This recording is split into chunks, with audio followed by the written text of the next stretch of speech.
The oboe started life in the Middle Ages as a shawm, a very old instrument, and it developed from the shawm into the first oboe in the Baroque times around 1680, 1690, and was used extensively by Baroque composers such as Handel and Bach. And the Baroque oboe was made of a different kind of wood to the modern oboe. It was made of boxwood, and it only had two keys at the bottom of the oboe, a C key and an E flat key, and the rest were just holes. But it had the double reed, and it made a fairly similar sound. Following this, the oboe developed into the classical period, where Mozart and Haydn wrote for it. It started adding keys as they went along, until it became a lot more developed into the 19th century, early 20th century, and changed to this grenadilla wood that we have now, and developed into the modern oboe. The wood that is used on the modern oboe is a lot heavier and more durable than on the Baroque and classical oboe, and also helps produce a darker sound. Most modern oboists make their own reeds, and to make a reed you start off with a tube of cane, a bit like bamboo, which you split into 3 pieces, and then you do a process called gouging on a machine which makes it thinner, and you get it down to a very, very precise thin measurement. You then use what's called a shaper to shape the cane into the shape that you see now, and at this point you then fold over this piece of cane and tie it onto the staple, which is the piece of metal with cork on it, using thread, and then you use a sharp knife to scrape the reed very precisely, leaving certain areas thicker and certain areas thinner until you end up with the finished article. The reed making process is a never-ending learning curve. I think I'll be learning how to make reeds until the day I stop playing the oboe, but it's all part and parcel of playing the oboe.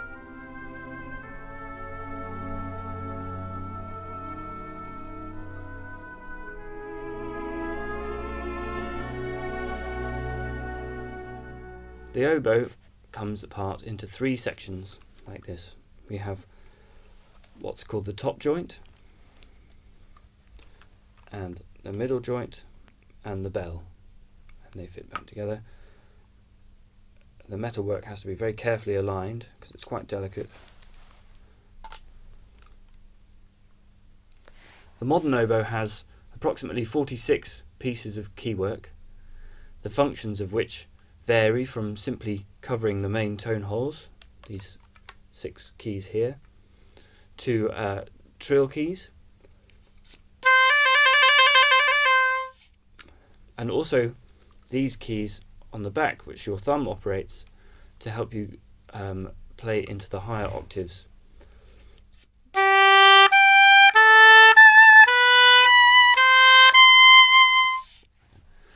To make a sound on the oboe, you have to place the reed on your lower lip and roll your lips over your teeth and blow.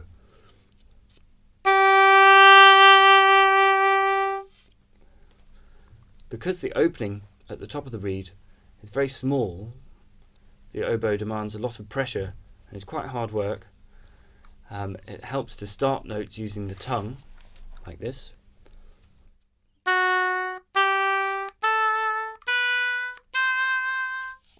Sometimes, in oboe writing, the music is written slurred or legato, which means no tonguing in between the notes.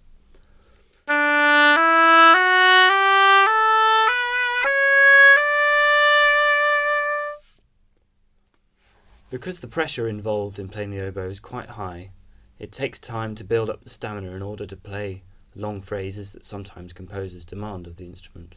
The sound of the oboe can be made more expressive by the use of vibrato. Vibrato is produced using a combination of the diaphragm, which is a muscle at the base of your rib cage, and also controlling it using muscles in your throat. I'll play a note starting without any vibrato, and then I'll add vibrato.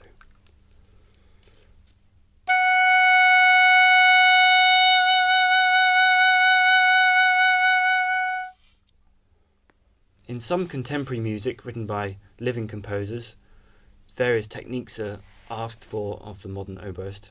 One of these is a glissando, which is quite hard to do on the oboe. There are 2 ways of doing it. You can do a short glissando just using the mouth muscles, or you can slide your fingers gradually off the keys to try and do a larger glissando.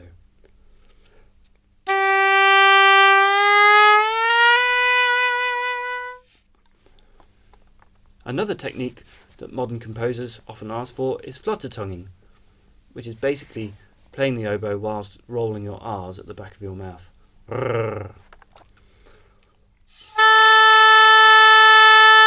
Playing both very quietly and very loudly on the oboe is quite difficult.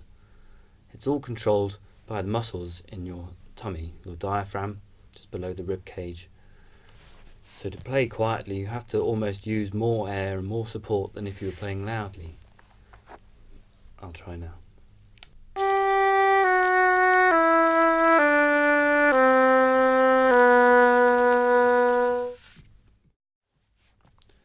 And to play loudly on the oboe, you have to open everything up, really support with your diaphragm, open your throat, and go for it.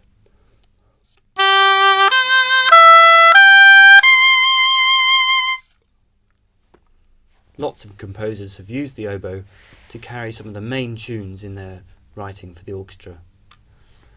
An example of one of my favourite tunes that the oboe plays in the orchestral repertoire is this from the slow movement of Brahms' Violin Concerto.